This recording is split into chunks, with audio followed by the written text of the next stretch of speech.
Hey, it's Stacy with Anxiety Detox. U.S. News reports that 1 in 3 college freshmen has anxiety or depression. 50% of college students reported their own mental health being below average or poor. Almost 25% of college students are taking some form of antidepressant, anti-anxiety medicine, or mood stabilizers. 95% of college counselors report mental health concerns rising. And the National Center for Health Research found that 13% of 12 to 17-year-olds report feeling depressed after looking at their social media. 32% felt more anxious after looking at their social media. So it's clear that we have a problem with mental health in our youth in the United States. What I want to address in today's episode is what can we do about this? You know, it's important to look at the numbers, it's important to look at the statistics, but sometimes it leaves us feeling helpless or hopeless.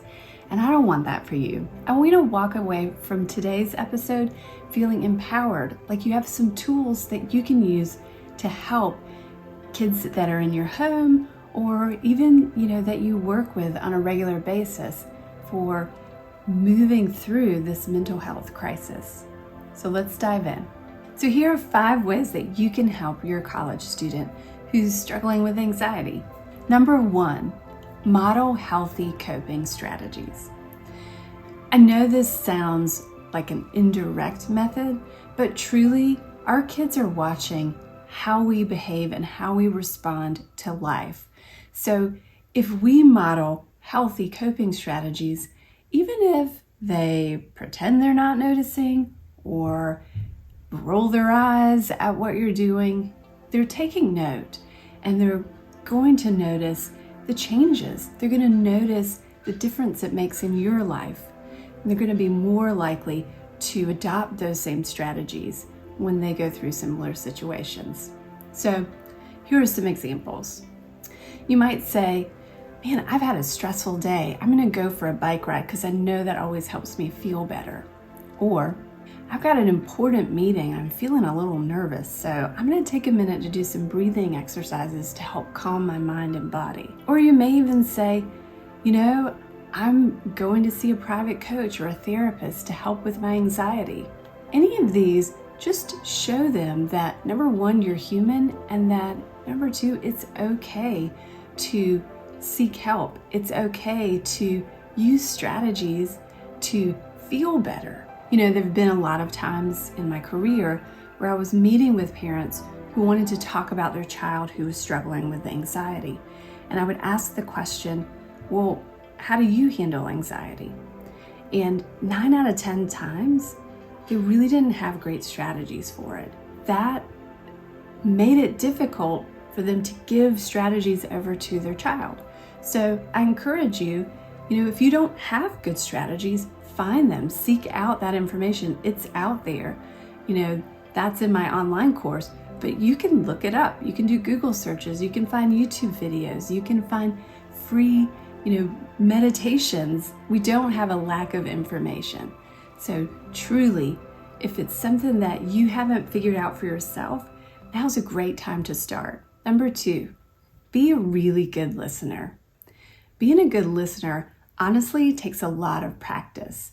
It's really difficult for a lot of us to listen to someone's story without interrupting or judging or making suggestions or blaming or putting our own emotions into their story. But being a good listener just involves, really taking the time to listen, not just to what they're saying, but what's the meaning behind what they're saying. And get curious, ask good questions. Even be direct. If somebody says that they're struggling, we used to worry that asking them, are you thinking about hurting yourself, might put the idea in their head. But really, what we know from years of research and suicide prevention, that the best thing we can do is to open up that window of communication. So looking at someone and saying, are you thinking about hurting yourself? Looking at your child and asking that question when you need to is not going to make things worse, but it can certainly open the door to make things better. Number 3, promote healthy habits. Sleep is crucial. Eating well is crucial. Physical activity and limiting our caffeine or social media intake. Those are all great healthy habits, and we can model those. And also, when we still have the kids in our home, we can help set those healthy boundaries. Once they go off to college, they're going to be responsible for making a lot of those new decisions, and giving them sort of a foundation before they go is really ideal. Now, don't feel bad if you feel like you've missed some of those opportunities, because we can always show our kids that we're growing and learning and changing and getting better. That's all about the growth mindset. When we model that growth mindset, that chance that, hey, I used to be on this level, but I took steps and became better at this one skill or this one particular thing.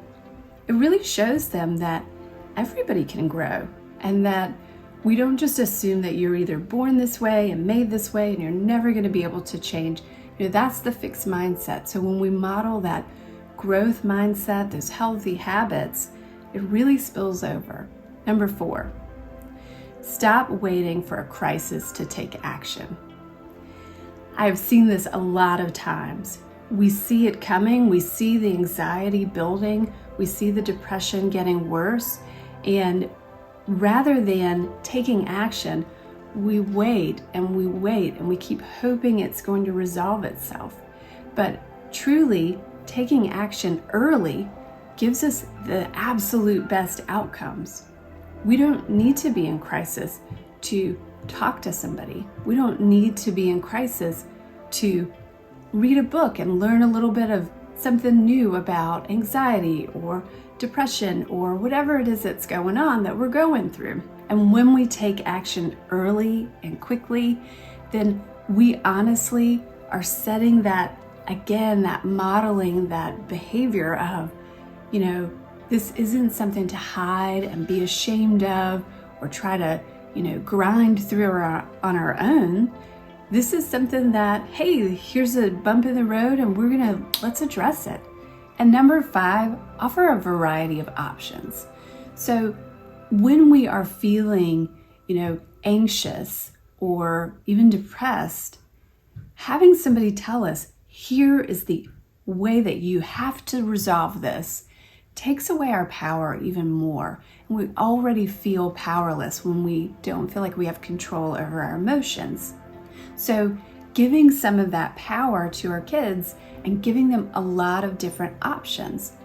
Maybe they want to talk to their school counselor, or maybe they'd rather talk to somebody in a private setting away from school where nobody knows. Maybe offer or have books that could support their journey, or even an online course. See, nowadays there are so many options. It's just a matter of accessing and recognizing that those options are there and being able to take that control. Now, some of you may be thinking, okay, well, what if I say, here are the options and they don't choose anything? Well, that's again an opportunity as a parent to set a boundary. Hey, I see you struggling and we've got to do something about it. Here are the options. I'd love for you to choose one, but if you don't choose, I'll have to choose for you, right? That's okay to do. It's not fun, but it's one of the important parts about being a parent. We always want to recognize those opportunities for giving over the power and decision making and control when we can, but then also remember that at the end of the day, we're responsible. So we can't be afraid to step in when we really need to. I hope those ideas are helpful. I hope you have a fantastic week, and I will see you next Thursday.